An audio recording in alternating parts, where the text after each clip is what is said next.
Nagtatapos ang ating kwento kung saan gustong makita ni Kyle ang kanyang ama. Ang kabalyero ay naglinis ng lalamunan ng may drama at inulit na gusto ni Kyle siyang makita. Sa totoo lang, ang lalaking ito ay si Remton Celtarian, ang pinuno ng prestihiyosong pamilya ng mga espada, Marquis ng mga Celtarian, tagapagtanggol ng kanilang angkan laban sa mga halimaw sa loob ng maraming henerasyon, at isa sa 5 swordmaster sa buong kontinente. Siya, syempre, ang ama ni Kyle. Nang mapansin ng ating binata ang larawan ng pinuno ng pamilya, bigla na lang nanginig ang kanyang kamay nang hindi niya mapigilan. Napagtanto niyang ang katawan ng orihinal na Kyle ang umaalma, naalala nito ang matinding takot at galit sa ama. Bumalik sa kanya ang masasakit na alaala ng mga araw na pinagdusahan ng dating may-ari ng katawan na ito, ang takot at pangambang nananatili pa rin. Ang paulit-ulit na pagpapaalala ng ama na isa siyang walang silbing anak ay labis na samugat sa kanya. At ngayon, dala-dala ni Kyle ang mga alaala at bigat na iyon. Ang kanyang ama ay kailanmay hindi nagdalawang isip na iparamdam sa kanya na wala siyang halaga. Habang bumubuntong hininga, nagmuni-muni ang ating binata kung paanong ang mga alaala ng orihinal na Kyle ay tila kanya na rin. Dahil sa pagsasanib ng kaluluwa ni Lee Hyun-woo at ng orihinal na Kyle, ang lahat ng sakit at bigat na dinanas noon ay nadarama na rin niya ngayon. Ngunit dahil dyan, mas lalo siyang determinado na magbago. Desidido siyang patunayan sa lahat na ang dating Kyle, ang duwag at basag na bata, ay wala na. Nangako siyang ipapakita ang tunay na halaga ni Kyle, hindi lang sa mundo kundi pati na rin sa sarili, kapag humarap na siya sa Marquis. Nagsimula ang usapan ng tanungin ng lalaki kung may nais bang sabihin si Kyle. Sumagot si Kyle ng malinaw at malakas, "Oo, Marquis." Sandaling natahimik ang Marquis, napansin kung gaano katapang siyang tinawag na, "Marquis," sa halip na, "Ama." Napaisip siya kung bakit bigla na lang gustong makipagkita ng batang ito. Sinabi niya kay Kyle na malinaw ang utos na huwag lalabas ng silid ng walang pahintulot nitong mga nakaraang araw, bagamat pinayagan siyang gumamit ng silid-aklatan para mag-aral. Kaya't nagbabala siya na kung muling magdulot ng problema si Kyle, hindi lang pagkakakulong ang kahihinatnan nito. Tinanong niya kung naiintindihan ni Kyle ang ibig niyang sabihin. Napatingin si Kyle sa kanyang ama at biglang nanginig sa bigat ng tinig nito, hindi niya mapigilan ang muling maramdaman ang takot ng nakaraan. Napansin niyang walang tiwala sa pagitan nila, at naiintindihan niya kung bakit, dahil sa mga kaguluhang nilikha ng dating Kyle. Naging curious siya sa lakas ng kanyang ama bilang isa sa 5 swordmasters. Sinubukan niyang gamitin ang kanyang sistema upang tingnan ang stats nito, ngunit nabigo ang system, hindi kayang magbigay ng impormasyon sa isang napakataas na antas na kalaban. Napagtanto niyang hindi niya maaaring iasa sa system ang lahat, kaya't nagpas siyang makipag-usap sa halip. Maingat niyang ipinaliwanag sa ama na kaya siya formal na humiling ng pakikipagkita sa pamamagitan ni Leonhardt ay upang hindi na lumabas ng silid ng walang pahintulot. Natuwa ang Marquis sa sagot, bahagyang humanga sa galing ng anak sa pagtugon sa sitwasyon. Hindi niya naiwasang mapansin kung gaano nakaayos magsalita si Kyle, tulad ng sinasabi sa mga tsismis. Pagkatapos ay inamin ni Kyle ang kanyang mga nakaraang pagkakamali, ang mga problema at pagkabagot na dala ng kanyang pagiging isip bata. Buong puso niyang inako ang lahat ng kanyang kalokohan noon. At sa isang magalang na pagyuko, buong seryosong ipinahayag niya ang kanyang pagsisisi. Nangako siyang magbabago para sa ikabubuti. Lubos na nabigla ang ama sa malaking pagbabagong ipinapakita ng kanyang anak. Paano nga ba nangyaring ang batang ito, na dati laging sinisisi ang iba at laging naiirita, ay marunong nang humingi ng tawad? Hindi makapaniwala ang Marquis sa kanyang naririnig. Habang muling magsasalita si Kyle, tahimik na naghahanda ang ama sa maaaring marinig. At doon, ibinulalas ni Kyle ang kanyang huling linya, na gusto niyang makipagkasunduan sa kanya. Nausisa, tinanong ng Marquis kung anong klaseng kasunduan ang iniisip ni Kyle. Una sa lahat, pinaalala ng ating binata sa kanyang ama na malamang ay natanggap na nito ang ulat mula kay Leonhardt tungkol sa kanyang paggaling mula sa sakit na hermamam. Kinumpirma ng ama na narinig na niya ito, ngunit mahirap pa rin para sa kanya na paniwalaang posible ang ganoong kamangha-manghang bagay. Iginiit ni Kyle na totoo ito. Para patunayan ang kanyang punto, lumikha siya ng apoy sa kanyang kamay, ipinapakita sa kanyang ama na mayroon na siyang kakayahang gumamit ng first circle na mahika. Labis ang pagkabigla ng ama. Sa totoo lang, hindi niya lubos na pinaniwalaan ang mga sinabi ni Leonhardt, ngunit matapos makita mismo ang kakayahan ni Kyle sa mahika, hindi siya makapagsalita. Kinumpirma rin niyang nakikita niya ang mana na dumadaloy sa katawan ni Kyle. Sinabi pa ni Kyle na totoo ito at patuloy pa siyang lalakas sa paglipas ng panahon. Kilala ang mga mangkukulam na nakalampas sa Hermamam sa kanilang pambihirang potensyal. Idinagdag ni Kyle na ilang araw lang ang kinailangan niya para maabot ang first circle sa pamamagitan ng sariling pag-aaral, at ang isang mangkukulam sa antas na ito ay sinasabing kasing halaga ng isang buong orden ng mga kabalyero. Aminado siyang kilala ang pamilyang Celt-Arian sa larangan ng espada, ngunit ang pagkakaroon ng mataas na antas ng mahika mula sa isang direktang inapo ay magiging malaking dagdag. Iminungkahi niya na kung susuportahan ng pamilya ang kanyang pag-unlad bilang isang mangkukulam, lalo pa niyang huhusayan ang kanyang kakayahan at magiging mahalagang bahagi ng pamilya. Nais niyang maging isang malaking yaman at makatulong sa pamilya ng Marquis na Celt-Arian na makilala, hindi lang sa espada kundi pati sa mahika, na magtataas ng estado ng kanilang pamilya sa buong bansa. Tinapos ni Kyle ang kanyang pagsasalita sa pamamagitan ng pagtatanong sa kanyang ama kung ano ang palagay nito sa kanyang mungkahi. Pinaalalahanan niya ito na ang kasunduang ito ay kapwa makikinabang, ang pamilya at siya. Hiniling niyang pag-isipan ito ng kanyang ama bilang isang investment sa isang may kakayahang talento. Matapos mailagay ang kanyang ama sa alang-inang posisyon dahil sa kanyang mungkahi, nagmuni-muni rin si Kyle tungkol sa likas na kalakaran ng buhay, ang pagbibigay at pagkuha. Alam niyang ang pinakamahusay na paraan para makuha ang pabor ng isang tao ay ipakita kung ano ang maaari mong ialok kapalit. Pinahahalagahan ng pamilyang Celt-Arian ang dangal at benepisyo higit sa lahat, at hindi sapat ang dugo ng pamilya para hikayatin ang kanyang ama. Ang dating Kyle ay sinubukang kunin ang atensyon sa pamamagitan ng paglikha ng gulo, ngunit bumalik lang sa kanya ang lahat ng iyon. Ngunit ang Kyle natin ngayon ay mas matalino kaysa sa dati.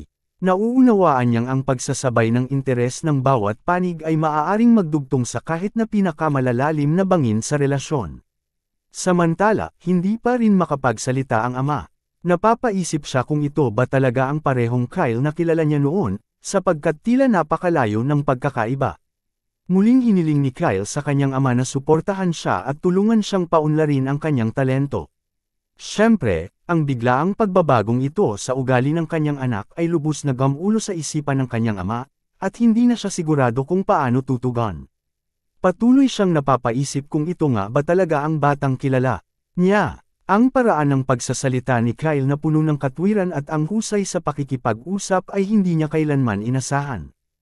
Ang makuha ang gusto sa pamamagitan ng negosasyon, at ang paggamit ng kapangyarihan at awtoridad ng wasto ay mahalagang kasanayan para sa mga anak ng aristokrasya. Mahirap paniwalaan na ang batang laging nagtatampo noon ay siya na ngayong nagsasabi ng ganitong klaseng mga bagay. Ang batang minsang inakala niyang walang pag-asa at pinabayaan na lamang ay nagpapakita ngayon ng kahangahangang pag-unlad. Sa huli, napagpasyahan niyang kilalanin si Kyle bilang isang mahalagang yaman ng pamilyang Celt-Arian. Hindi na nakakagulat, sandaling nagulat ang anak nang agad na pumayag ang kanyang ama. Kasunod nito, nangako rin ang lalaki na ibibigay niya ang lahat ng kailangang pondo at mga magic stone para sa kanyang pag-aaral, at sinabing dapat niyang patunayan ang kanyang halaga. Ngumiti si Kyle bilang tugon at tiniyak sa kanyang ama na tutuparin niya ang mga inaasahan nito. Makaraan ang ilang araw, makikita natin ang mga gulat na mukha ni Leonhardt at Arcel. Nakatayo sila ngayon sa bagong magic workshop na nakuha ni Kyle upang paunlarin ang kanyang mahika. Kitang-kita ang kasiyahan sa kanyang mukha, at buong pagmamalaki niyang tinanong ang opinyon ng dalawa. Ipinaliwanag niya kung paano niya pinatatag ang buong lugar gamit ang barrier magic at mga artifact, nilagyan ng mga kagamitan para sa paggawa ng mga potion at artifact, at masaya rin siya na hindi na mabubutas ang mga pader. Si Leonhardt ang unang tumugon at halatang namangha siya na nagawa ni Kyle na ma-afford ang lahat ng ito, lalo na't alam niyang napakamahal nito. Doon naalala ni Kyle na nakalimutan niyang banggitin na ang lahat ng ito ay pinondohan ng kanyang ama. Ipinaliwanag niya na ang kailangan lang niyang gawin ay, maaliw, ng kaunti ang kanyang ama, at masaya nitong ibinigay ang pondo. Medyo kinilabutan si Leonhardt sa sinabi niya, at nahirapang paniwalaan na ang ganoong klaseng charm ay gumana sa isang taong tulad ni Remton Celt-Arian. Pagkatapos, binuksan ni Kyle ang isa pang silid sa kanyang workshop at inimbitahan si Arcel na silipin ito. Nakita niya ang mas marami pang kagamitan na maayos na nakalagay sa mga stand, pero hindi yun ang pangunahing tampok dito. Ipinaliwanag ni Kyle na mahirap gumamit ng spirit magic ng malaya sa pangunahing silid, kaya tiniyak niyang magkaroon ng hiwalay na espasyo para rito. Ang bagong lugar na ito ay may soundproofing at dustproofing, kaya makakapagsanay siya ng spirit magic ng walang alalahanin. Nag-aalangan si Arcel habang lumilingon sa paligid dahil hindi siya sigurado kung karapat-dapat ba talaga siya sa ganito. Masaya siyang tinawag ni Kyle at sinabi na para sa kanya iyon, at maaari niyang gamitin hanggat gusto niya. Pinaalala pa niya na ayaw niyang manatili lang si Arcel bilang isang tagalinis ng bahay na gumagawa ng mabababang gawain. Gusto niyang maging isa itong hindi mapapalitang spirit mage na magiging tapat niyang katuwang. Hindi na nakakagulat na yumuko ang dalaga, lubos na naantig sa mataas na pagtingin sa kanya ng kanyang Panginoon. Nagsimula na rin siyang umiyak at nangakong mag-aaral ng mabuti, magsisikap, at magiging isang tunay na kapaki-pakinabang na kasama. Habang binibigkas niya ang pangakong iyon, tumaas ang favorability rating niya sa 70. Habang nagbabahagi sila ng makabagbag damdaming sandali, biglang nag-react ang mga bato sa stand at nagsimulang lumiwanag ng maliwanag na enerhiya ang buong lugar. Nilingan nila ang paligid at nakita nilang kusang uma-activate ang Spirit Magic Circle. Tinanong ni Kyle kung may ginawa ba si Arcel pero itinanggi niya ito. Hindi naman nagtagal bago napagtanto ni Kyle ang nangyayari. Ang asul na enerhiya ay unti-unting nabuo. At naging isang cute at mabalahibong nilalang na may mga pakpak, na mabilis na lumipad palapit kay Arcel at niyakap siya ng mahigpit. Ipinahayag ni Kyle sa atin na ang nasaksihan natin ay isang spirit summoning ritual, at ang cute na mabalahibong bola ay isang familiar. Dahil agad itong kumapit kay Arcel, malinaw na siya ang tumawag sa espiritu. Hindi siya gaanong nagulat, lalo't alam niyang may talento talaga si Arcel sa spirit magic. Pinuri niya ito sa kanyang kakayahan, ngunit sinabi ni Arcel na literal na wala naman talaga siyang ginawa. Pinaliwanag ni Kyle na ang spirit magic ay iba sa karaniwang pagcast ng spells o pagbibigkas ng incantations. Kinakailangan nitong maramdaman ang enerhiya ng espiritu sa kalikasan at makipag-ugnayan sa pamamagitan ng kaluluwa. Nang tumindi ang emosyon ni Arcel, tumugon ang mga spirit stone sa workshop at kusang isinagawa ang pagsaman ng espiritu para sa kanya. Ipinaturo niya sa kanya ang stand, kung saan dating naruroon ang lahat ng spirit stones, ngayon ay wala na. Nagulat si Arcel na totoo ito at medyo nailang, pero agad siyang sinigurado ni Kyle na ayos lang iyon, dahil talagang para gamitin naman talaga ang mga iyon. Habang yakap-yakap ng espiritu si Arcel, nagmuni-muni si Kyle kung paano niya hindi inaasahang makakatawag agad ito ng espiritu. Nais niyang malaman kung anong klaseng espiritu ito. Nang sinubukan niyang gamitin ang system para suriin ito, ipinakita ng system na isa itong high-ranking spirit at hindi ma-identify gamit ang insight. Kaya direkta niyang tinanong si Arcel kung anong espiritu ito. Kinausap ni Arcel ang maliit na mabalahibong espiritu at sinabi niyang ang pangalan nito ay Shears, isang sinaunang espiritu ng liwanag. Labis ang pagkagulat ni Kyle sa revelasyong iyon. Nahihirapan siyang paniwalaan na ang chubby na espiritong ito ay siya palang maalamat na sinaunang espiritu ng liwanag. Mukhang ninas pa nga ang espiritu sa kanya matapos niyang tawaging chubby. Sa katunayan, sobrang bihira ang mga sinaunang espiritu, kahit ang mga top-level na spirit mage ay baka isang beses lang makatawag ng isa, kahit ibuhos pa nila ang lahat ng kanilang spirit stones at gumugol ng maraming araw at gabi sa proseso. Ang katotohanang nagawang patawagin ni Arcel ang espiritong iyon sa isang subok lang ay tunay na nakakagulat. Mas kamangha-mangha pa, nagawa niya ito nang hindi niya namamalayan. Samantala, galit pa rin ang espiritu dahil tinawag itong mataba, kaya sinimulan nitong kurotan si Kyle nang walang tigil. Agad namang ipinaliwanag ni Arcel na hindi iyon ang tunay na anyo ng espiritu, at kung babalik ito sa orihinal nitong anyo, maaaring gumuho ang buong mansyon. Sa wakas, huminto rin sa pagkurot ang ibon kay Kyle. Pagkatapos, ibinunyag ni Arcel na gusto raw ng espiritu na maging kaibigan niya. Mabilis na napagtanto ni Kyle na ang ibig sabihin ng espiritu ay nais nitong bumuo ng kontrata, dahil siya mismo ang nakapagsama nito. Kaya agad na tinanong ng dalaga ang espiritu kung ayos lang ba na bumuo sila ng kontrata, at nagbigay ito ng positibong tugon sa pamamagitan ng malakas na huni. Umilo ang isang dilaw na liwanag habang nag-activate ang magic circle, at opisyal nang tinanong ni Arcil ang espiritu ng liwanag kung papayag ba itong makipagkontrata sa kanya. Pagkatapos ng ilang seremonyas, oras na para pangalanan ang espiritu. Mabilis na iminungkahi ni Kyle ang pangalang Padaki, at pumayag si Arcil, ipinagkaloob ang pangalang iyon sa espiritu. Kumpirmado ng system na ang pangalan ng espiritu ay Padaki na, at kumpleto na ang rehistrasyon. Agad na lumipad ang maliit na mabalahibong nilalang sa kanyang bagong amo, at sinabi ni Arcil na excited siyang makatrabaho si Padaki simula sa araw na ito. Muling hamyuni ng positibo ang espiritu habang nagbahagi sila ng isang masayang sandali. Nagmuni-muni si Kyle kung gaano kaayos ang takbo ng kanyang proyekto sa pagtuklas ng mga talento. Makalipas ang ilang araw, nakita natin si Kyle na nakikipagkita sa kanyang nakatatandang kapatid na si Adolf. Nagsimula ang pag-uusap ng kuya sa paghingi ng paumanhin, sinabing hindi niya nabigyan ng pansin ang kanyang nakakabatang kapatid nitong mga nakaraang araw, bilang kuya. Nanatiling mapagpakumbaba si Kyle at sinabing wala iyon, at siya dapat ang unang lumapit sa kanyang kapatid. Malinaw na hindi lang ito simpleng pagpapalitan ng pagmamahal ng magkapatid, may namumuuring tensyon sa pagitan nila. Inihatid ni Arcil ang tsaa kay Adolf at agad na umalis. Habang paalis siya, sinundan siya ng tingin ni Adolf na tila may ibang pakay, at mabilis niyang nakilala si Arcil bilang ang aliping binili ni Kyle mula sa pamilihan. Hindi niya mapigil ang mapuna kung gaano kaganda ito, lalo na para sa isang katulong. Sumagot si Kyle na ang tunay niyang intensyon ay kumuha lang naman ng katulong. Ngunit agad na tinanong ng kanyang kapatid kung maaari ba niyang isama si Arcil sa kanya. Pagkarinig ng masasamang salitang iyon, hindi na nakainom pa ng tsaa si Kyle, nanatiling tahimik habang tinatawag ang kanyang kapatid na basura sa kanyang isipan. Gayunpaman, pinanatili niya ang kanyang composure at magalang na tinanong kung wala na bang ibang batang babae na gusto ng kanyang kapatid. Sinimulan niyang magkunwaring interesado rin siya kay Arcil, ito lang ang paraang naiisip niya upang hindi ma-offend ang kanyang masamang kapatid. Kinagat naman ni Adolf ang pain at agad na umatras, sinabing hindi siya ang tipo ng lalaking umaagaw ng babae sa kanyang nakababatang kapatid. Narinig din natin ang iniisip ni Adolf, at malinaw na ang dahilan kung bakit ayaw niyang kunin si Arcil ay dahil hindi pa niya kayang gawin kaaway ang kanyang kapatid.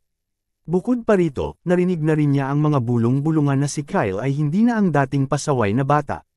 Pero sa makita niyang may babae na ito sa murang edad, mas lalong napatunayan ni Adolf na posibleng si Kyle ay dahan daw ang nalilihis ng landas. Para kay Adolf, mas madali itong impluwensyahan at hilahin sa dilim. Nagsimula siyang mangasar, sabay sabing kung alam lang niya na ganito kainteresante ang kanyang kapatid, sanay noon pa sila naging malapit. Pinuri niya ang malaking pagbabago ni Kyle, at sumang-ayon naman si Kyle na mas maayos na ang takbo ng araw-araw niyang buhay. Hindi pa ganap na gumagaling ang hermumam niya, pero unti-unti itong bumubuti. Mukhang hindi inaasahan ni Adolf ang narinig, at agad siyang nagtanong kung totoong gumagaling na ito. Ipinaliwanag ni Kyle na isa itong pangmatagalang karamdaman, kaya't hindi ito pwedeng lunasan bigla-bigla, ngunit may unti-unting pagbuti. Pagkatapos ay ipinakita niya sa kanyang kuya ang isang mahika, sinabi niyang ito ay isang spell na siya mismo ang gumawa, at halos 1.5 beses na mas malakas kaysa sa karaniwang mahika.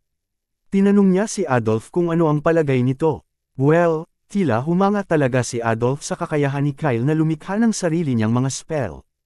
Ang ikinagulat niya ay ang bilis ng pagkatuto ni Kyle sa mahika, kahit hindi pa ito lubusang gumagaling mula sa kanyang karamdaman.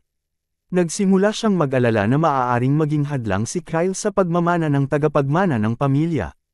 Hindi rin niya maiwasang mapansin na biglang nagbago ang ugali ni Kyle, na para bang nagiging ibang tao na ito. Araw-araw din ay lumalakas ang kanyang kakayahan sa mahika. Gusto niyang mag-ingat, pero sa huli, iniisip niya na si Kyle ay isang 12 taong gulang lang na bata, kaya wala namang dapat ikabahala. Kaya't nagpasya siyang manipulahin ang kanyang nakababatang kapatid para sa sariling kapakinabangan. At kung dumating ang oras na wala na itong silbi, balak lang ni Adolf na itapon si Kyle tulad ng basura. Kaya't diretsahan niyang tinanong si Kyle kung interesado ba itong sumali sa kanyang fraction. Nagulat si Kyle sa paanyaya, at hindi agad alam kung paano tutugon. Bumigat ang katahimikan habang sabik na naghihintay si Adolf ng sagot. Ngunit biglang ngumiti si Kyle, na parabang alam na niya ang kanyang isasagot. Nagpasya si Adolf na ipaalam sa kanilang ama ang tungkol sa sitwasyon, at nagpasalamat naman si Kyle sa kanya sa pag-asikaso nito. Pagkatapos, habang naghahanda nang umalis si Kuya, binuksan niya ang pinto na may kaluskos, at naroon si Leonhard sa labas. Narinig nito ang tunog at agad nagbigay galang kay Adolf. Naalala naman ni Adolf na isa pang hadlang sa kanyang landas si Leonhard. Hindi madaling kalaban ang kabalyerong ito, dahil kahit anong tukso ang iharap, hindi pa rin ito lumilipat ng panig. Nagbato siya ng patama kay Leonhard, sabay sabing nakakagulat daw na ang isang kabalyero ay napunta sa pagbabantay ng isang batang uhugan. Pagkatapos noon, umalis na si Adolf kasama ang kanyang mga kasamahan. Pagkaraan, pumasok sa silid si Leonhard at nadatnan si Kyle na umiinom pa rin ng masarap na tsaa. Masayang ibinalita ni Kyle sa kanyang kabalyero na inimbitahan siya ni Kuya Adolf na sumama sa subjugation squad. Ipinaliwanag pa niya na makakatrabaho niya si Baron Jerome, isang malapit na tauhan ni Adolf sa ika-5 Legion. Ang misyon na ito ay tila magiging isang pagsubok sa kanyang katapatan sa pagitan ng mga magkakapatid at oportunidad para makakuha ng merito at pagkilala para sa kanilang pamilya. Nagulat si Leonhard sa balita at agad na nagsabing kung sasama si Kyle, gusto rin niyang sumama. Ngunit tinanggihan siya ni Kyle, at ipinaliwanag na kung sasama ang isang kabalyero ay maaaring maghinala si Kuya Adolf. Gusto niyang makuha ang tiwala ng kanyang kapatid sa sarili niyang paraan at hindi maaaring may kasamang galing sa panig ng kanilang ama. Sinabi ni Leonhard na mapanganib ang misyon, pero ipinaliwanag ni Kyle na hindi siya madaling pagkakatiwalaan ni Adolf. Gusto nitong makita kung gaano siya kapakinabang sa tunay na labanan, at posibleng sadyain pang ilagay siya sa panganib. Ikinumpas ni Kyle ang kanyang mga daliri, at nagsimulang lumiyab ang apoy sa kanyang palad. Tiniyak niya sa kanyang kabalyero na may mga natutunan na siyang paraan upang protektahan ang kanyang sarili, kaya hindi siya gaanong nag-aalala. Dagdag pa niya na hindi niya ilalabas lahat ng kanyang kakayahan sa misyon na iyon.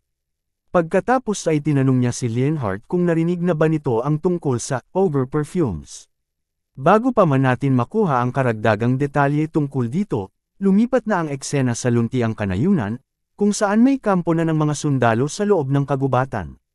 Tila nasa katimugan na tayo ng Tristan, isang teritoryong kilala sa kagubatang pond ng mga halimaw. Regular na nagpapadala ang pamilya Kelt-Arian ng mga subjugation squad upang linisin ang lugar mula sa mga halimaw, at gaya ng inaasahan, kasama si Kyle sa pangkat na ito. Sa loob ng kampo, may isang lalaking may mananipis na bigot ang nagpakilala bilang si Baron Jerome, ang magiging partner ni Kyle, at makakatrabaho niya ito sa misyon ng pagsugpo. Ngumiti si Kyle pabalik sa lalaki at sinabi na ito ang kanyang unang pagkakataon sa tunay na labanan, kaya't nasasabik siyang makatrabaho ang isang may karanasan tulad ng Baron. Tinanggap ng lalaki ang kanyang ngiti at nangakong paprotektahan siya anuman ang mangyari. Habang sa unang tingin ay mukhang sumusuporta si Baron, may nararamdaman si Kyle na kakaiba. Ang affinity score ng lalaki ay nasa -40, na hindi magandang senyales. Hindi malinaw kung ano ang nagawa ni Kyle sa nakaraan para mena sa kanya ang lalaki pero nagpasya siyang manatiling maingat. Nagpasya si Baron na umalis muna upang maghanda para sa mga darating na gawain.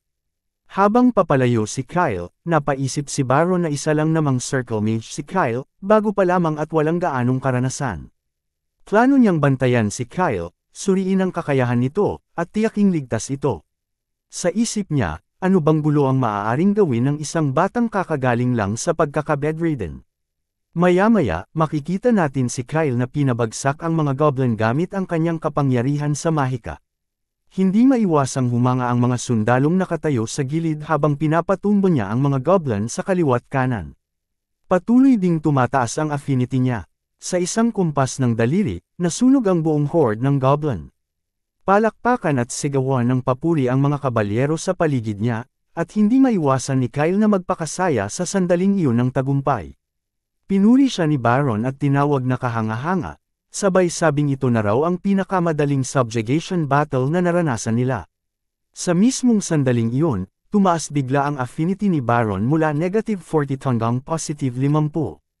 Lubos itong ikinagulat ni Kyle, dahil ngayon lang siya nakatagpo ng taong napakadaling, i-handle. Samantala, patuloy ang kasiyahan ng mga sundalo. Buo ang tiwala ni Baron na matutuwa si Kuya Adolf sa narinig tungkol kay Kyle. Napangiti si Kyle, tagumpay ang unang bahagi ng kanyang plano.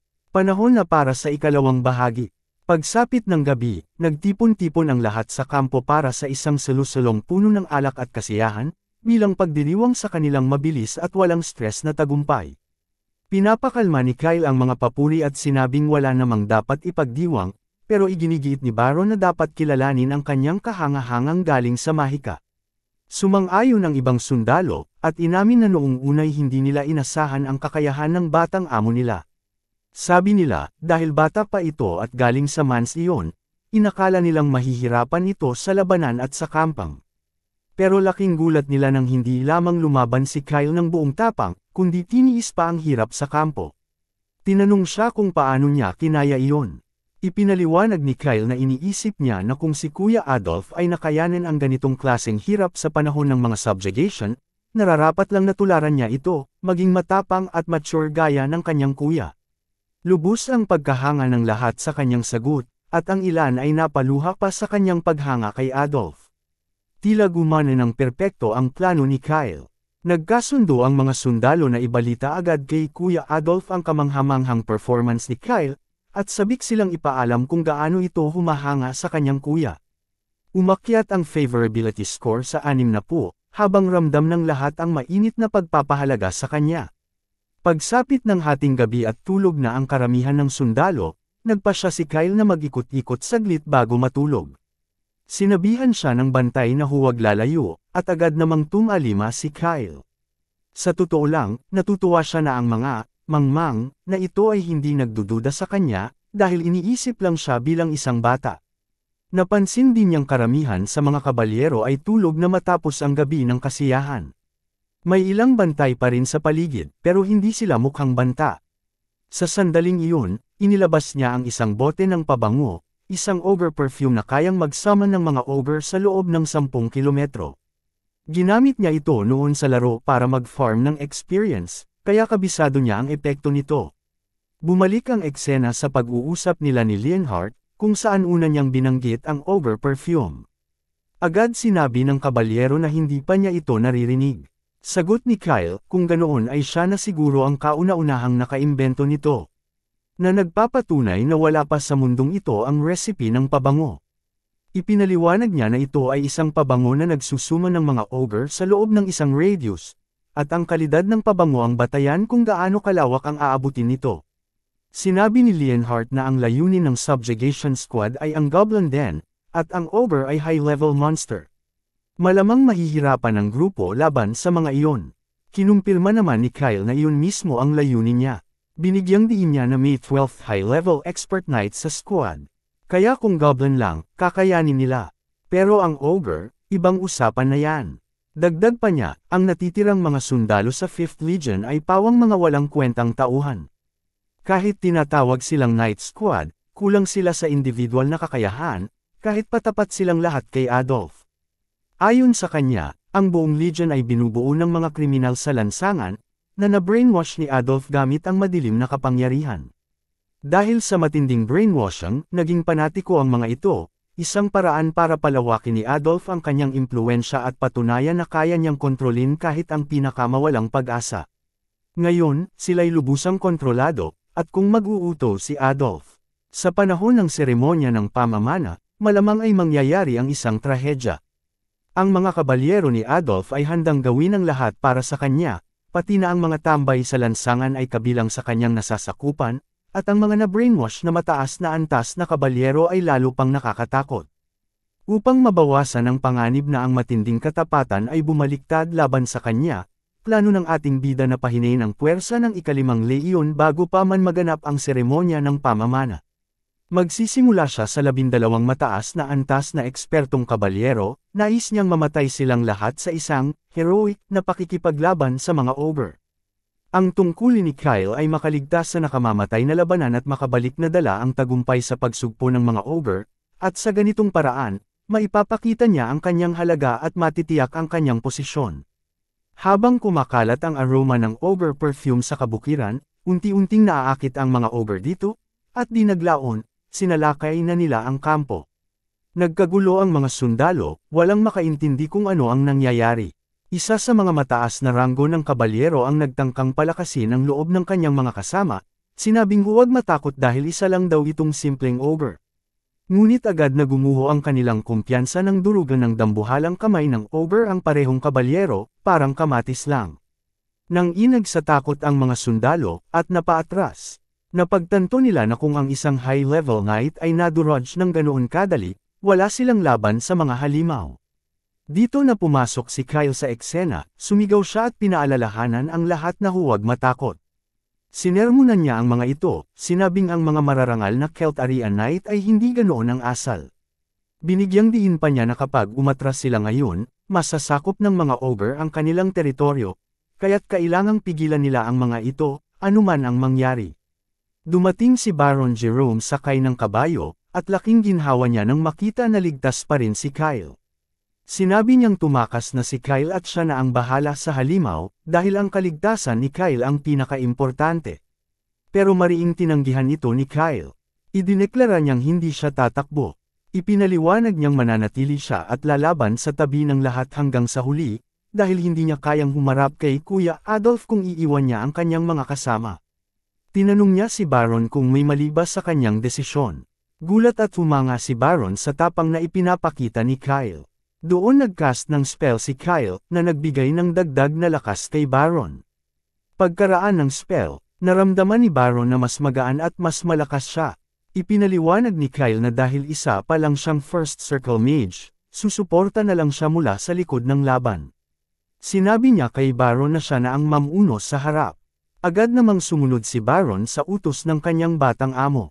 Hinugot niya ang espada, bumaba sa kabayo, at pinagnilayan ang katapangan ni Kyle.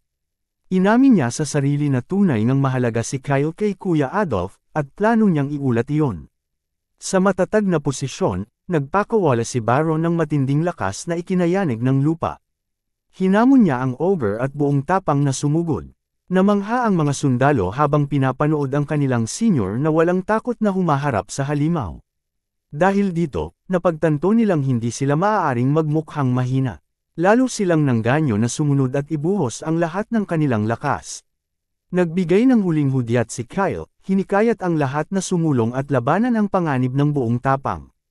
Ang mga kabalyero, pinalakas ng kanyang mga salita, ay sumugod patungo sa tiyak na kamatayan ng walang alinlangan. Samantala, ngumiti si Kyle habang nakikita niyang nagaganap ang kanyang plano, eksaktong ayon sa kanyang plano. Kahit na malalakas ang mga sundalo, ang ogre perfume niya ay nagsummon ng mas malalakas na ogre, 2 o 3 beses na mas malalakas kaysa normal. Patuloy siyang nagbigay ng motibasyon sa ika-5 leyon, habang sa loob-loob niya, masaya siyang ito na ang huling laban ng mga ito.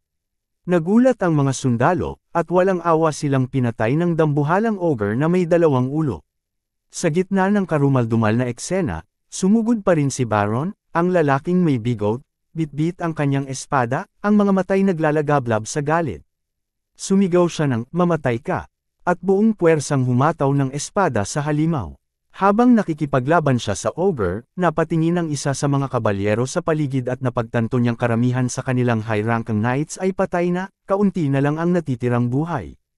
Nagsimulang manginig sa takot ang sundalo, iniisip kung makakaligtas pa siya, dahil ang kalaban ay masyadong makapangyarihan para labanan.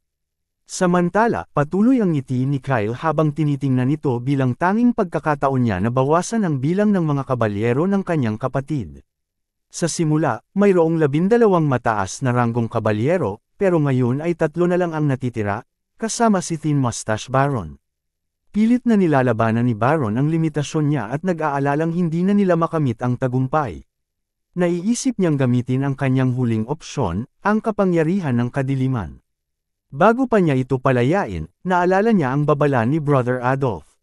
Sinabi ni Adolf sa kanya na ang kapangyarihan ng kadiliman ay magpapalakas sa kanya at mararamdaman niya ang isang uri ng kapangyarihan na hindi pa niya kailanman naramdaman. Pero kapalit nito, hindi na siya makakabalik sa dati niyang anyo, magiging isang mabangis na halimaw at mawawala ang kanyang pagkatao. Kaya pinayuhan siya ni Adolf na huwag itong gamitin ng padalos-dalos. Nag-aalangan si Thin Mustache, alam niyang maaaring ito na ang huling sandata sa kanilang desperadong sitwasyon. Sa kabila ng panganib, nagpasya siyang palayain ang madilim na kapangyarihan. Alam niyang kahit mapatay man niya ang ogre na may 2 ulo, baka hindi na niya makontrol ang kanyang sarili. Pero para sa kanya, mas mabuting mawala sa sarili kaysa mamatay ng parang tupa. Gayunman, bago pa niya ito magawa, biglang bumagsak ang kidlat mula sa langit at tumama sa halimaw, tuluyang pinatulala ito. Lumalabas na ang kidlat ay galing kay Kyle. Inutusan niya si Thin Mustache na sumugod sa hanay ng kalaban habang siya naman ay magbibigay ng suporta mula sa likuran. Napuno ng paghanga si Thin Mustache sa ating bida. Agad, siyang pumayag sa plano, at nakahinga ng maluwag na hindi na niya kailangang gamitin ang madilim na kapangyarihan. Pagkatapos, nagcast si Kyle ng isang spell na tinatawag na Mind Cleansing, na mabilis na nagpapagaling sa lahat ng nasa loob ng saklaw nito. Nabigla at namangha si Thin Mustache sa epekto nito, habang nararamdaman nilang nanimbalik ang kanilang lakas at linaw ng isipan. Pinatibay nito ang kanilang determinasyon, na sila ay bahagi ng ika-5 Legion sa ilalim ni Adolf. Buong sigla at konsentrasyon, muling sumabak sa laban ang mga sundalo kontra sa ogre na may 2 ulo. Isa sa mga elite knight ang sumalakay at tinaga ang ulo ng halimaw, pero pinatalsik ito ng ogre gamit lamang ang isang malakas na hampas. At sa pagkabagsak ng isa, 2 na lamang ang natitirang elite knights. Bumaling ang halimaw, dinampot ang isa pa, at binagsak ito sa punong kahoy ng may matinding puwersa hanggang sa wala nang natira kundi dugo. Isa na lang ang natitirang buhay, si Baron Jerome. Ngumiti lamang si Kyle matapos makita na nagtagumpay ang kanyang plano. Ang tunay niyang layunin ay tanggalin ang 12 elite knights na binigyan ni Adolf ng madilim na kapangyarihan, at sa 11 na napatay, si Baron Jerome na lang ang natitira. Nanginginig si Thin Mustache habang pinagmamasdan ng mga kalansay ng kanyang mga kasamahan na nakakalat sa paligid. Sa kabila ng takot, nanatili siyang matatag at sinabi kay Kyle na i-cast muli ang spell, nangangakong tatapusin na niya ang buhay ng mutated ogre. Si Kyle, sa kabilang banda, ay ngumiti lamang ng kanyang paboritong ngiti, at sa huli ay ginamit niya ang spell na Unsnare. Mula sa kawalan, lumabas ang mga kamay na parang tentacles at hinawakan si Baron mula sa lahat ng panig, dahilan upang hindi siya makagalaw. Lubhang nagulat ang kabalyero sa pagkakatali niya at kawalan ng galaw. Kalma lamang na sinabi ni Kyle sa kanya na tumingin sa unahan, dahil naroon na mismo ang ogre. Doon nagsimulang ngumiti ang halimaw habang nakikita ang biktimang hindi makagalaw. Itinaas nito ang kamay at pinulbo si Thin Mustache gamit ang isang malupit na hampas, na siyang nagpanganga sa lahat ng mga sundalong nakasaksi. Hindi na nila alam ang gagawin ngayong patay na ang kanilang pinuno. Bumaling ang ogre sa natitirang mga sundalo, pero bago pa ito makakilos, isang bagyo ng apoy ang tumama sa kanya, tinupok ito ng buhay at iniwan ang mga sundalo sa ganap na pagkamangha. Bumagsak ang ogre sa lupa, talunan at sunog. Bumaba si Kyle mula sa burol at lumapag diretso sa ibabaw ng katawan ng inihaw na ogre ng may katumpakan. Hinugot niya ang isang kristal mula sa katawan ng halimaw na tila bahagi ng isang elite unit. Dahil matagumpay na naisakatuparan ang kanyang plano, napagpasyahan niyang tapusin ang kanyang palabas. Ipinahayag niya sa lahat na natalo na ang mutant ogre, at ibinigay ang kredito sa sakripisyo ni Baron na nagbigay ng pagkakataon kay Kyle upang umatake at pabagsakin ang halimaw. Pinuri rin niya ang 12 matapang na knight na nakipaglaban ng walang pag-iimbot. Habang sumisikat ang araw, tinapos ni Kyle ang kanyang talumpati sa pagsasabing sa wakas ay nagtagumpay sila at nabuhay upang muling makita ang liwanag ng panibagong araw. Sa una, namangha at natahimik ang lahat, pero kalaunan ay napuno ng kasiyahan ang kanilang mga mukha dahil sa tagumpay na kanilang pinaghirapan. Nagdiwang sila, taas kamay at puno ng tuwa sa kanilang tagumpay. Habang nagsisimula na ang kanilang paglalakbay pabalik sa mansion, nagmuni-muni si Kyle sa kahangahangang tagumpay ng subjugation. Ang paglipol sa mutated two-headed ogre, kasama na ang orihinal na layunin na puksain ang buong tribo ng mga goblin, ay isang napakahalagang tagumpay. Gayunpaman, dumating ito kapalit ng malalaking sakripisyo. Pagdating nila sa mansion, nagulat si Brother Adolf at agad na nagtanong kung talagang patay na si Baron Jerome. Malungkot na tumugon si Kyle na nakipaglaban si Baron sa Mutant Ogre hanggang kamatayan, at kung hindi dahil sa kanyang matinding pakikipaglaban, wala ni isa, kabilang si Kyle, ang makaliligtas. Labis na nalungkot si Adolf sa balita at agad niyang inalis ang telang Nekotikip sa bangkay ng kanyang pinakamatapat na tauhan. Totoo nga, patay na si Baron Jerome, ngunit higit siyang nabahala sa katotohanang hindi ginamit ni Baron ang kapangyarihan ng kadiliman. Ang pagkawala ni Baron Jerome at ng mga high-level expert knights ay isang napakasakit na dagok kay Adolf, at binalot siya ng matinding galit. Subalit hindi niya ito ipinakita, bagkus nagkunwari siyang nag-aalala at nagpahayag ng ginhawa na buhay pa ang kanyang nakababatang kapatid. Kinilala niya ang tagumpay ni Kyle laban sa Mutant Ogre bilang kahanga-hanga at sinabing ipapaalam niya ito sa kanilang ama upang matiyak na siya ay makatanggap ng nararapat na gantimpala. Ngumiti si Kyle ng malapad at nagpasalamat kay Adolf sa kanyang mga salita. Habang sila ay papasok na sa mansion, palihim na ngumiti si Kyle sa kanyang sarili, iniisip kung tunay nga ba niyang nalinlang ang kanyang nakatatandang kapatid. Pagsapit ng gabi, nakita natin si Kyle na kasama ang kanyang knight at maid, na tila nasisiyahan sa kanyang sarili. Ikinukwento niya kung paanong naabot niya ang tatlong layunin sa iisang galaw, pinahina niya ang lakas ng 5th Legion, nakuha niya ang tiwala ni Brother Adolf, at nakuha rin niya ang core ng mutated ogre na magiging kapaki-pakinabang para sa paggamot ng kanyang Hernamam. Sa totoo lang, aniya, parang 3 ibon ang pinatay niya gamit ang isang bato. Samantala, magaan ang pakiramdam ni Leonhardt na ligtas na nakabalik si Kyle, pero inamin niyang delikado ang nangyari. Ikinibit-balikat lang ito ni Kyle at sinabing ang isang mutated ogre ay walang sinabi sa kanya, at sigurado siyang kaya niya itong harapin ng hindi man lang pinapawisan. Gusto lang daw talaga niyang magkunwaring mahina upang ipakita sa lahat na isa lamang siyang inosenteng bata. Tinanong ni Leonhardt kung balak pa ba niyang manatili sa kampo ni Brother Adolf at ano ang plano niya kay Lord Abel.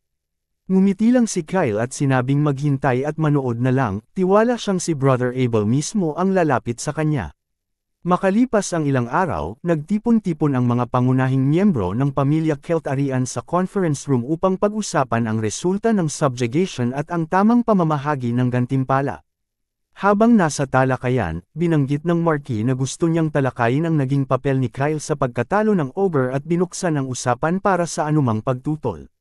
Nagkaroon ng bulong-bulungan ng gulat at hindi paniniwala mula sa mga miyembro ng pamilya, na hindi makapaniwalang naging bahagi nga si Kyle sa pagkatalo ng. Tungkol sa halimaw, sa kabilang banda, nakaupo si Adolf na may mapanlinlang na ngiti, at nagpaplano na agad kung paano mapanatili si Kyle sa kanyang panig. Isa sa mga miyembro ng silid ng pagpupulong ang sa wakas ay nagtaas ng kamay, at tinutukoy na ang di umano'y mahalagang papel ni Kyle sa grupo ng pangangaso ay tila may halong pagmamalabas. Ang kritiko ay si Baron Hemington, isang matabang lalaki na kilala sa pagiging prangka. Tinanong ng Marquis kung ano ang ibig niyang sabihin, at sumagot si Baron Hemington na. Bagaman kilalang-kilala kung gaano kamahal ng Marquis ang bunsong anak at madalas itong pinupuri, ang katotohanan ay si Kyle ay isang first circle magician lamang, isang baguhan sa mahika.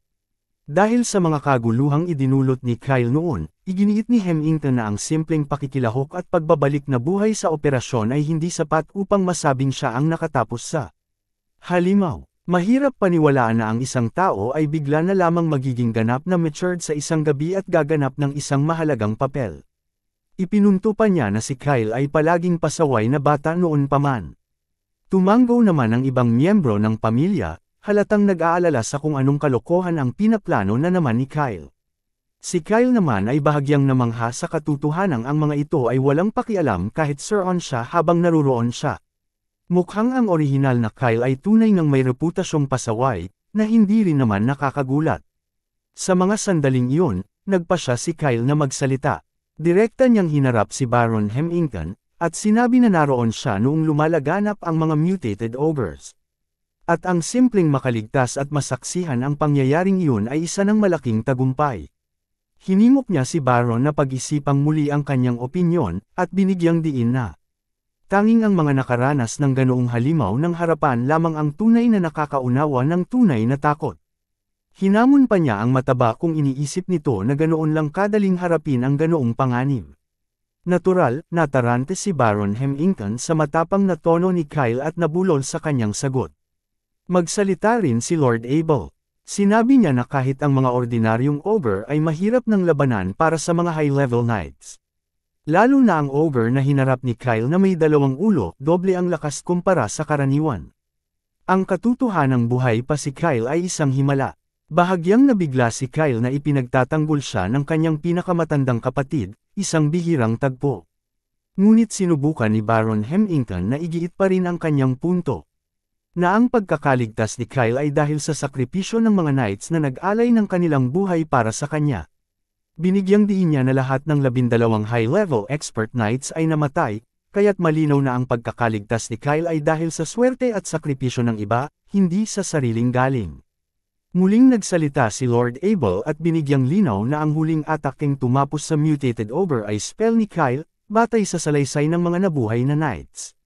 Aminado siyang si Kyle ay naging pasaway noong kabataan nito, ngunit hindi maitatangging may malaki siyang kontribusyon sa subjugation at ngayon ay masigasig ng nag-aaral ng mahika. Ipinaliwanag ni Abel na makabubuti kung isasantabi ni Baron Hemington ang kanyang pagkiling. At kilalanin ang nagawa ni Kyle. Sinubukan pang sumagot ng mataba, pero pinutol siya ni Adolf sa mas mataas na tono. At tinanong kung talaga bang naniniwala siyang may karapatan siyang ungkatin ang mga maling ginawa ni Kyle noon. At Sir On ang isang direktang tagapagmana ng Celtarian family ng walang sapat na basehan. Pagkatapos ay tinanong ni Adolf kung sinusubukan ba niyang lampasan ang kanyang awtoridad. Dito'y napaatras si Hemington sa takot at dali-daling itinangging may ganun siyang intensyon. Samantala, si Kyle, ang bida ng oras, ay lubos na naguguluhan sa mga nangyayari. Pareho pa talaga ang kanyang mga kapatid na ipinagtatanggol siya. Sa wakas ay kumalma si Adolf, naglinis ng lalamunan, at humarap sa kanilang ama, idineklara na ang boto niya ay pabor kay Kyle. Buong puso niyang kinikilala ang mga nagawa ng kanyang nakababatang kapatid at iginigiit na dapat itong kilalanin. Ipinaalala niya sa kanilang ama na ang ika-5 legion ay direktang nasa ilalim ng kanyang utos, at lahat ng mga lalaki ay nagpatutuo na matapang na lumaban ang kanyang nakababatang kapatid. Dahil parehong sang-ayon sina Abel at Adolf, ibinaba ng kanilang ama ang huling hatol, kung parehong pumapayag ang 2 kapatid, wala nang utol sa pagkilala sa kontribusyon ni Kyle. Ipinahayag ni Marky na simula ngayon, malaya na si Kyle na pumasok at lumabas sa pangunahing tirahan, at maaari na rin siyang umalis ng estate. Napangiti ng labis si Kyle sa narinig na hatol ng kanyang ama. Gayunpaman, nagpatuloy ang kanyang ama na ipahayag na ang mga nasamsam mula sa mutated ogre ay ipapamahagi batay sa merito, at hindi makakakuha ng anuman si Kyle. Gulat na gulat ang ating bida, dahil hindi niya inasahang mawawalan siya ng bahagi. Sa mga huling salitang iyon, winikasan ng kanilang ama ang pulong, at pinayagang umalis ang lahat. Ngunit nanatiling nakatayo si Kyle, lubos na naguguluhan sa huling bahagi ng hatol ng kanyang ama. Wala siyang ideya kung bakit, sa kabila ng pagkilala sa kanyang mga nagawa, ay hindi siya makakatanggap ng anumang gantimpala. Bago umalis ang kanyang ama, mabilis siyang tinawag ni Kyle, sinubukang akitin ito gamit ang inosente niyang mukha at nagtanong kung totoo bang wala siyang makukuhang gantimpala kahit na pinaghirapan niya ito. Doon ay yumuko ang kanyang ama, bamulong sa kanyang tainga tungkol sa overcore na nauna ng tinangay ni Kyle. Pagka-sink in ng mga bulong ng kanyang ama, tila napatigil ang hininga ni Kyle. Agad siyang sumagot, sinasabing hindi na niya kailangan ng mga gantimpala, at ang pagkakalift ng kanyang house arrest ay higit pa sa sapat para sa kanya. Mula naman sa likuran, tinawag siya ni Adolf. Pagharap ni Kyle, ipinaalala ng kanyang kuya na tinupad niya ang pangakong ipaalam sa kanilang ama ang mga nagawa niya, at ginawa raw niya ito dahil sa pagmamahal sa kanyang nakababatang kapatid. Pero alam ni Kyle na hindi basta puri ang sinasabi ni Adolf, batid niya ang tunay na motibo sa likod nito. Samantala, si Abel ay nakatayo lamang sa di kalayuan, tahimik na nagmumuni-muni kung gaano nakabago si Kyle sa loob lamang ng ilang araw.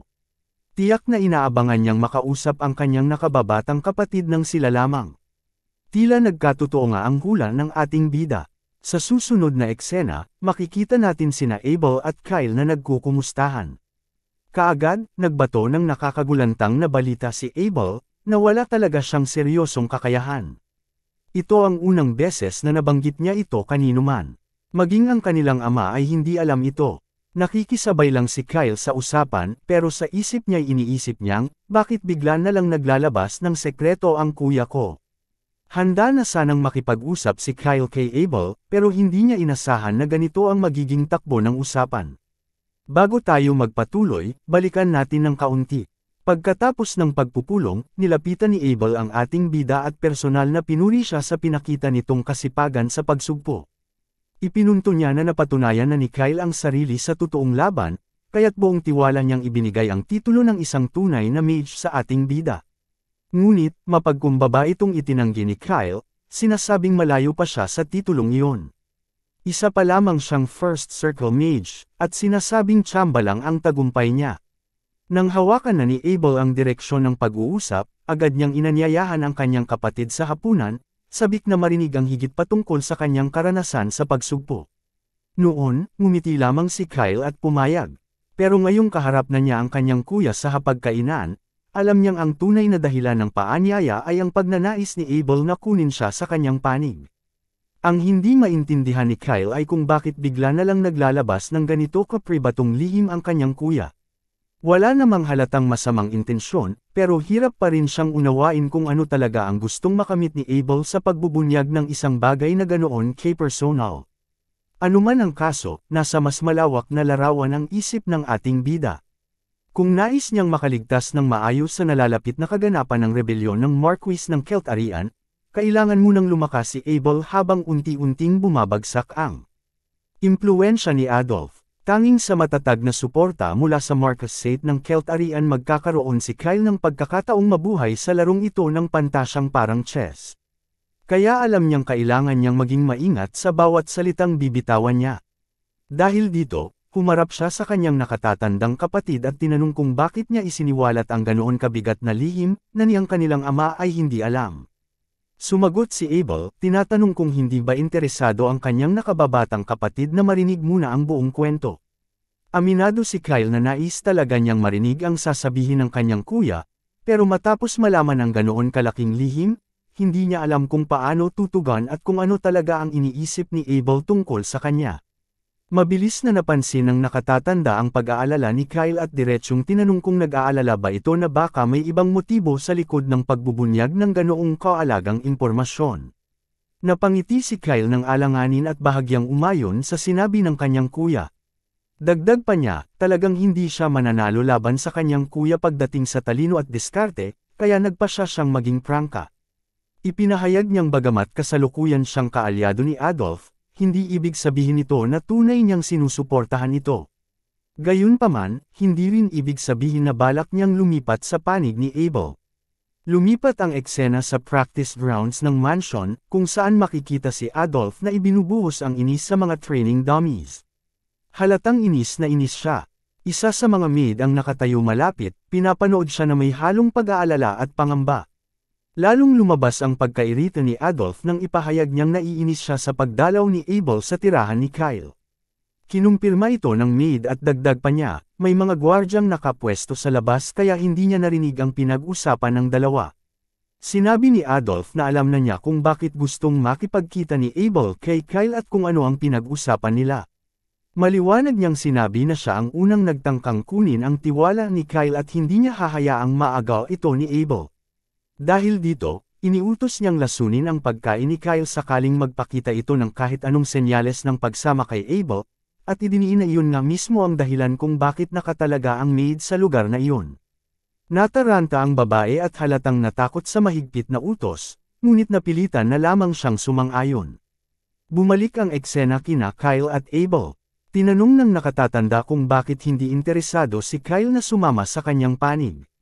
Nag-atubili ang ating bida na sumagot. Siyempre, nakita naman natin kung ano ang pinaplano ni Adolf laban sa kanya kung sakaling sumama siya kay Abel. Kaya hindi nakapagtatakang ayaw niyang sumama.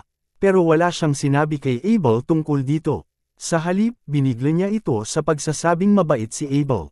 Hindi inasahan ng kuya niya ang ganitong sagot.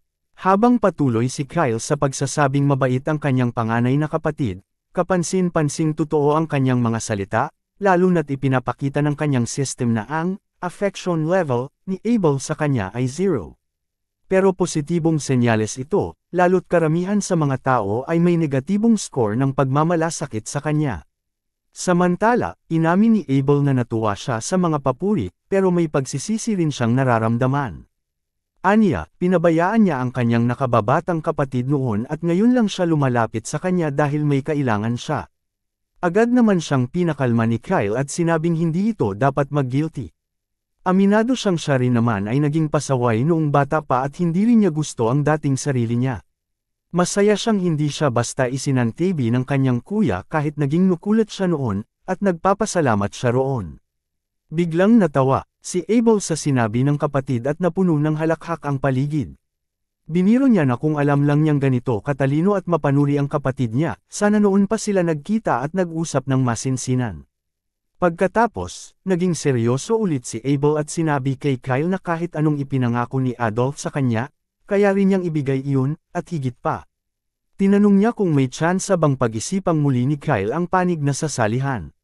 Sa wakas, nagsalita si Kyle. Sabi niya, kung sasama man siya kay Adolf, sigurado siyang hindi magtatampo si Abel. Pero kung sasama siya kay Abel, magiging malupit si Adolf at maaaring patayin pa siya. Dagdag pa niya, si Adolf ay tunay na walang awa at gagawin ang lahat para alisin siya kung magiging sagabal siya sa mga plano nito. Sinabi pa niya na kakaunti pa lang ang pinagdaanan niyang pagsubok, at bilang isang first circle mage, hindi pa siya sapat na malakas para ipagtanggol ang sarili kung sakaling si Adolf ang magpasya na targetin siya. Duda ang ating bida kung kakayanin niya itong labanan. Nanahimik si Abel matapos marinig ang seryosong pahayag na ito. Napansin niyang si Kyle lang ang tanging miyembro ng pamilya na kailanman ay nagsalita ng ganoon katinding opinyon tungkol kay Adolf. Nang tanungin ni Kyle kung sumasang-ayon ba siya sa sinabi niya, tahimik lang na tumango si Abel bilang kumpirmasyon. Bago pa lumalim ang usapan, isiniwalat na ni Abel na ang tila walang saysay niyang kakayahan ay isang matalas na intuition. Ipinaliwanag niyang mula pagkabata, palagi siyang nakakaramdam ng kakaiba kapag may masamang mangyayari.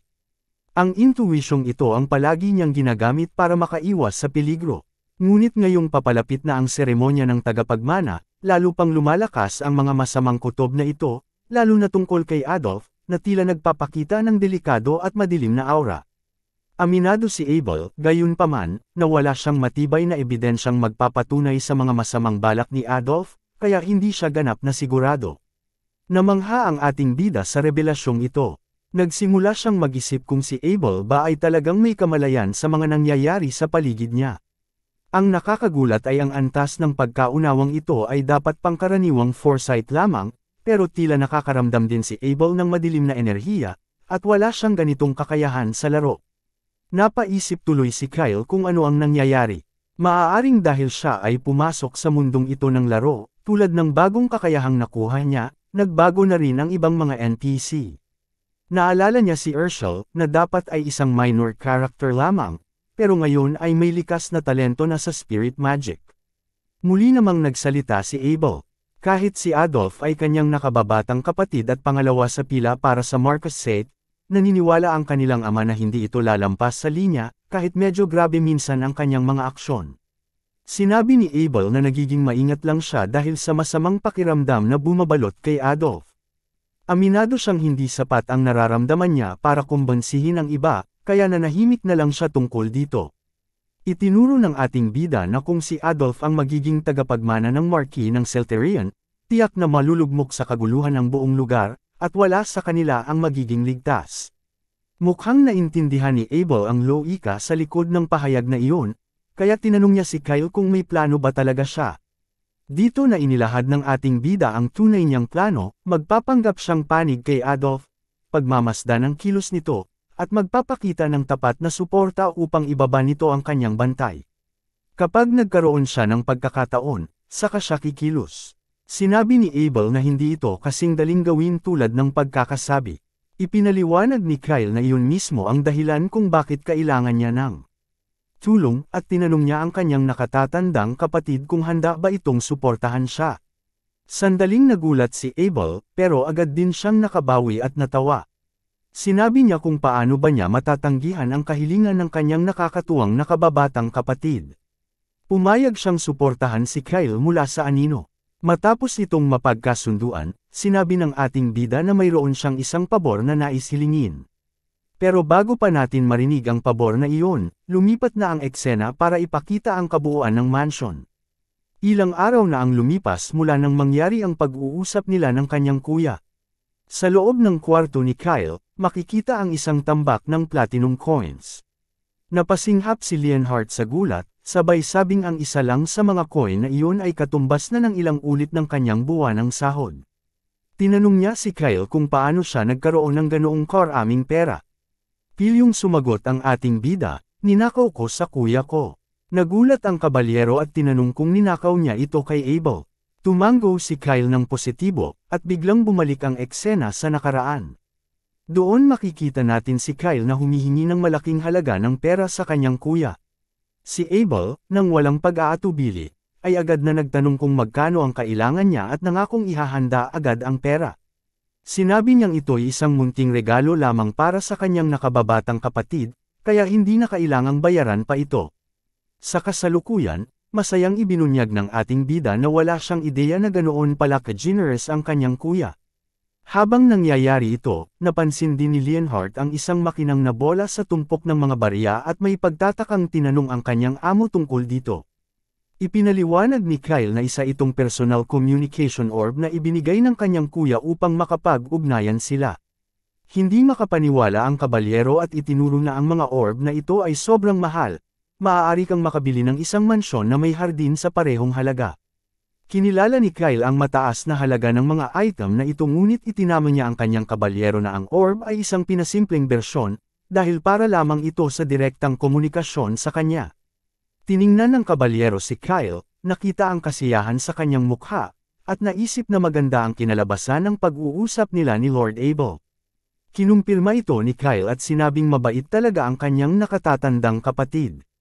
Pagkatapos ay inalok niya ang pera kay Leonhart, sinabing maaari na niya itong kunin dahil kakailanganin niya ito sa lalong madaling panahon.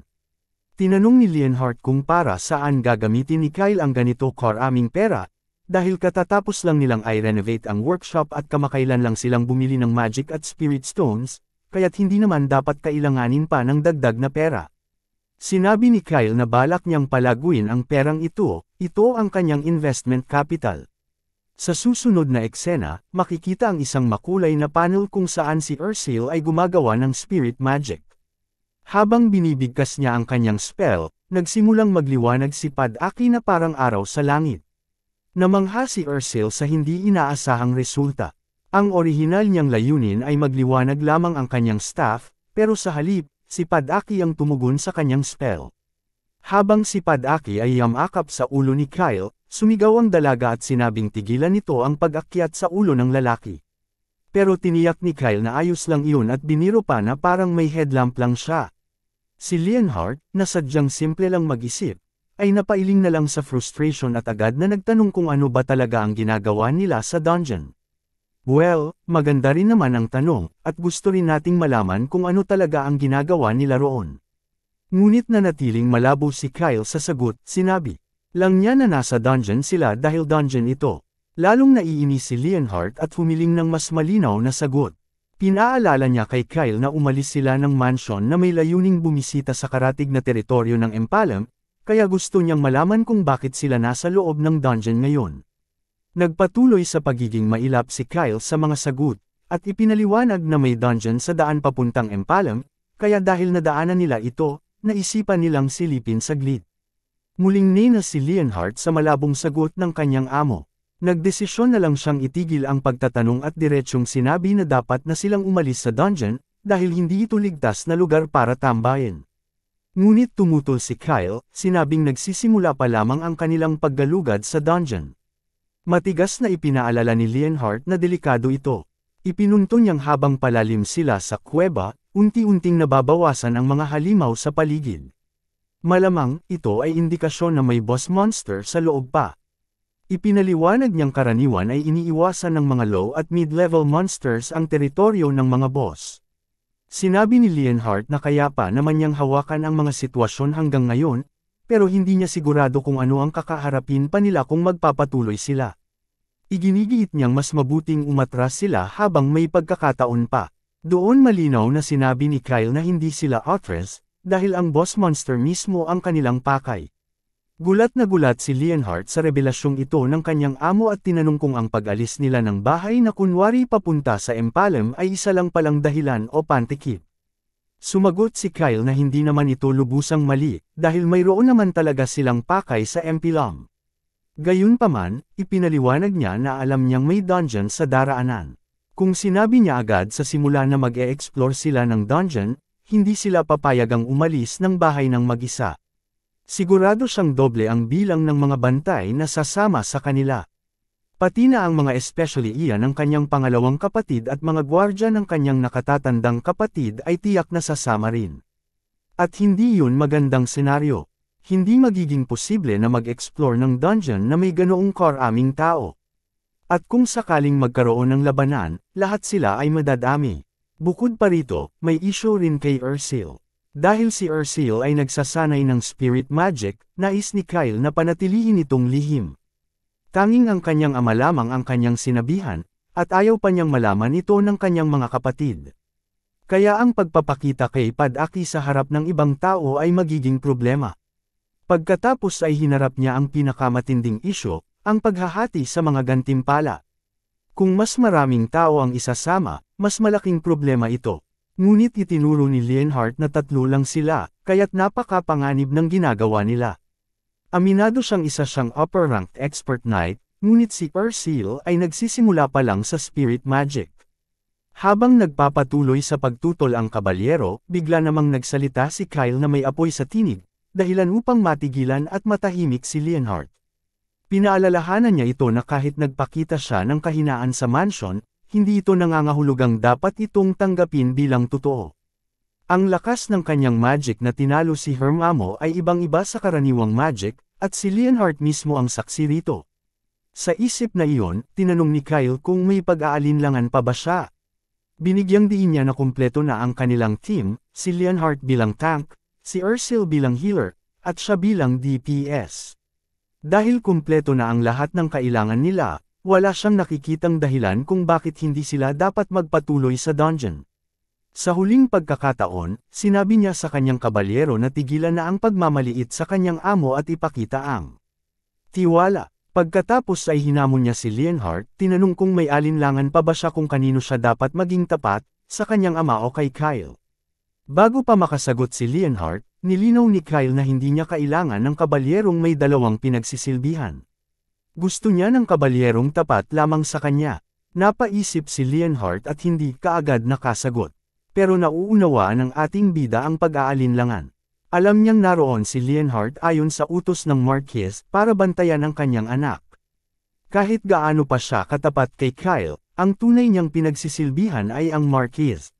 Napagtanto ng ating bida na ang pagpapakita ng damdamin ay hindi sapat upang makuha ang tunay na katapatan ni Leonhardt, at ang pilitin siya ay maaaring magdulot ng mas malalang resulta. Gayunpaman, ang pag-aalinlangan ni Leonhardt ay nagsilbing patunay na kinikilala niya si Kyle bilang isang amang karapat-dapat pag-isipan. Matapos ito, ipinagpatuloy nila ang paglalakbay papalalim sa dungeon. Si Leonhardt, na may panibagong panata, ay sumampang siya ang magiging hindi mapapasok na kalasag ng Versina. Pagpasok nila sa main boss chamber, nadatnan nila ang dambuhalang nilalang na tahimik na nakaupo. Ipinakita ng silid na ito ang lihim na santuwaryo ng Minotaur, ang pangalan ng dungeon mismo. Napansin ni Kyle na mas malaki ang Minotaur kaysa sa inaasahan niya, lalo na't sa larong fantasy defense, ang dungeon na ito ay kilala bilang lugar para sa mga baguhan. Walang mga bitag, maikling landas, kakaunti ang mga halimaw, at higit sa lahat, napakaganda ng gantimpala kumpara sa antas ng kahirapan. Ito mismo ang dahilan kung bakit maliit ang kanyang grupo, dahil ayaw niyang makihati sa gantimpala sa iba. Pagkatapos ay sinabi ni Leonhardt na ang Minotaur ay sinasabing 3 beses na mas malakas kaysa sa isang ogre. Sumang-ayon si Kyle, Ipinunto ni Kyle na bagaman hindi gumagamit ng mahika ang Minotaur, taglay nito ang pambihirang lakas. Kung susubukan ni Leonhardt na salagin ang dambuhalang maso nito ng walang sword energy, maaaring madurog ang kanyang mga buto. Inutusan siya ni Kyle na manguna sa harapan, agawin ang atensyon ng Minotaur, at salagin ang mga pag-atake ng maso. Nangako siyang gagamit siya ng shield spell para palakasin ang depensa ni Leonhardt. Sa tulong ng karagdagang shield at sword energy, dapat kayanin ni Leonhardt ang mabibigat na atake. Gayunman, nagbabala si Kyle na may isang atake na dapat lubos na pag-ingatan. Kapag galit na ang Minotaur at sumugod na parang toro, nagsisimula ito ng whirlwind attack. Pinayuhan ni Kyle si Leonhardt na iwasan ng buo ang atakeng iyon, dahil kahit ang pinakamalakas na kalasag ay hindi tatagal laban doon. Iminungkahi niyang ilayo ang Minotaur sa gilid ng labanan habang iniiwasan ang mga atake nito hanggat maaari. Kapag natapos na ang whirlwind attack ng Minotaur, mapapagod ito at malilito, at doon na dapat umatake si Leonhardt. Tinanggap ni Leonhardt ang mga tagubilin, at lumingon naman si Kyle kay Ursul. Sinabi niyang mag-cast ito ng buff sa kanya at kay Leonhardt bago magsimula ang laban. Dahil ito ang unang totoong laban ni Ursul, iminungkahi niyang kung matakot ito, magtago na lamang sa likod ng bato. Ngunit buong kumpiyansang tumugon si Ursul na hindi siya natatakot. Ang totoong problema, ayon sa kanya, ay hindi pa niya ganap na napapagana ang spirit magic. Sa kabila nito, determinado siyang suportahan si Kyle at ipakita ang bunga ng kanyang pagsasanay. Lubhang humanga si Kyle sa determinasyon niya at pumayag na isama siya sa labanan, pero nagbabala na huwag nitong pilitin ang sarili. Pinayuhan niyang laging panatilihin ang ligtas na distansya at umatras kung sa tingin nito ay delikado na ang sitwasyon.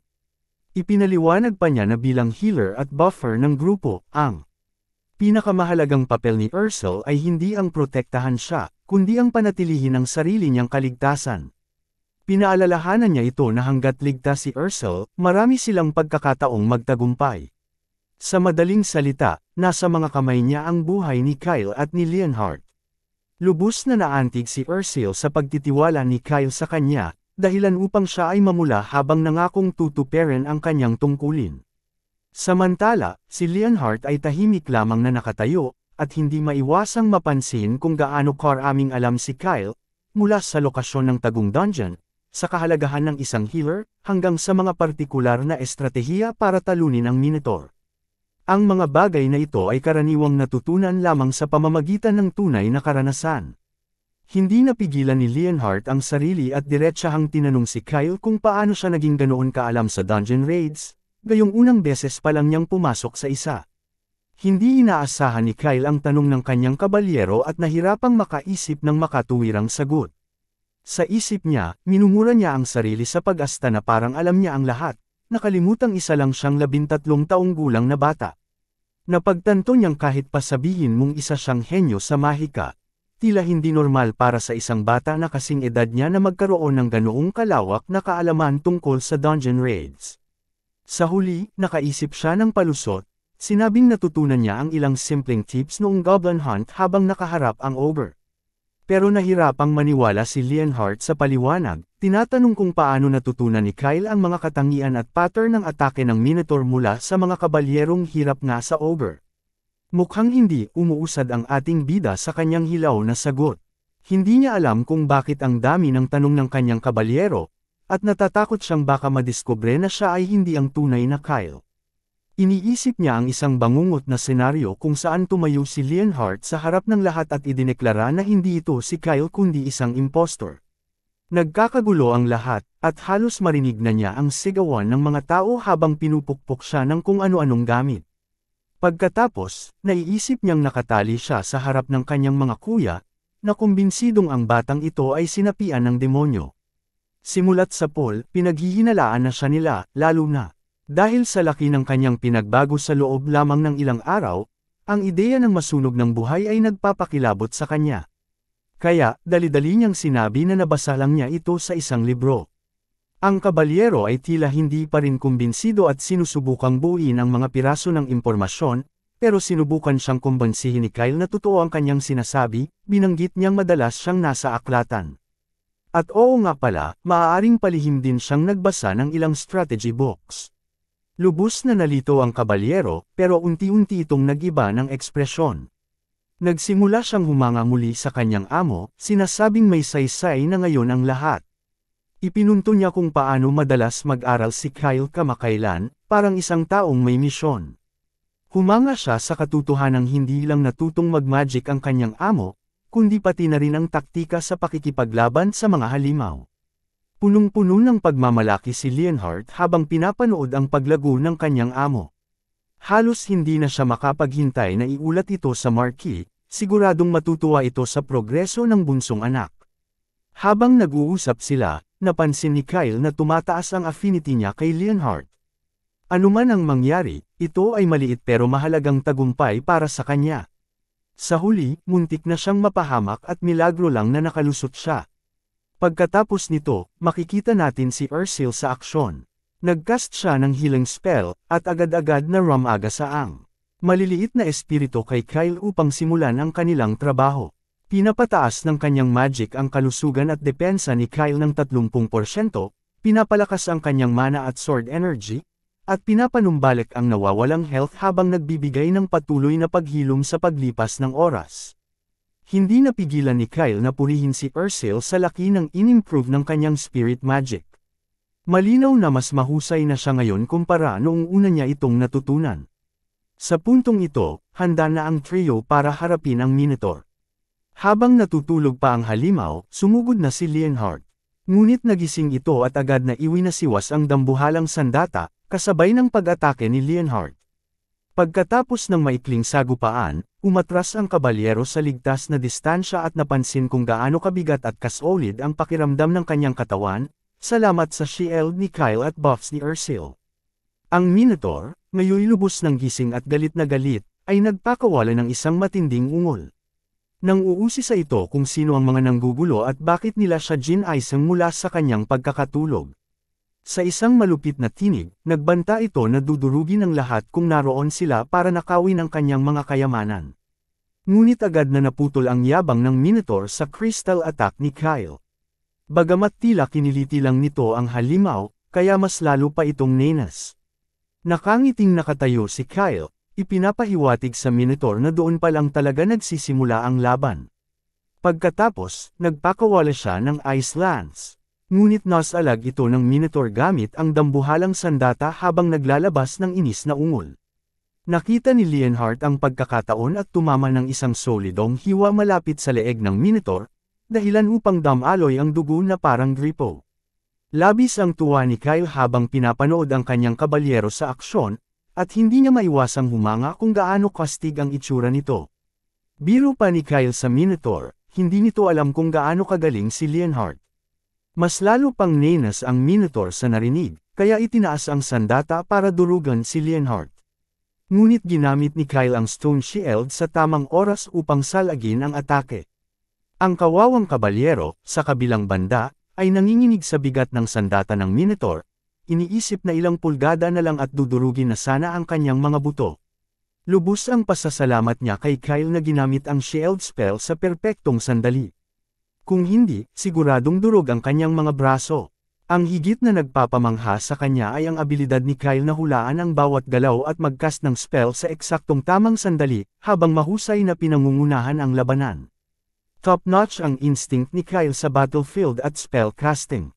Lahat ng nangyayari ay hawak niya sa palad. Pagkatapos, nag-cast si Kyle ng isa pang spell na pumihil sa paggalaw ng Minotaur, pinapilitang hindi ito makakilos.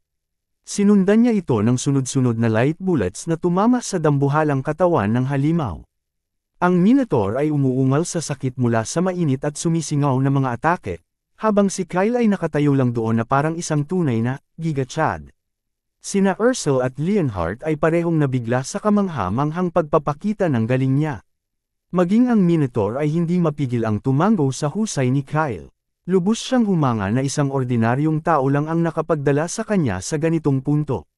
Pero wag magkamali, may galit pa rin siya sa mga tao at tinitingnan pa rin sila bilang mga langgam. Nagpasya siyang ipakita kung sino talaga ang mas malakas at sinimulan ang paghahanda sa kanyang ultimate attack, ang Whirlwind. Nagsimulang umikot ang hangin sa paligid niya habang galit niyang iwinawasiwas ang kanyang palakol.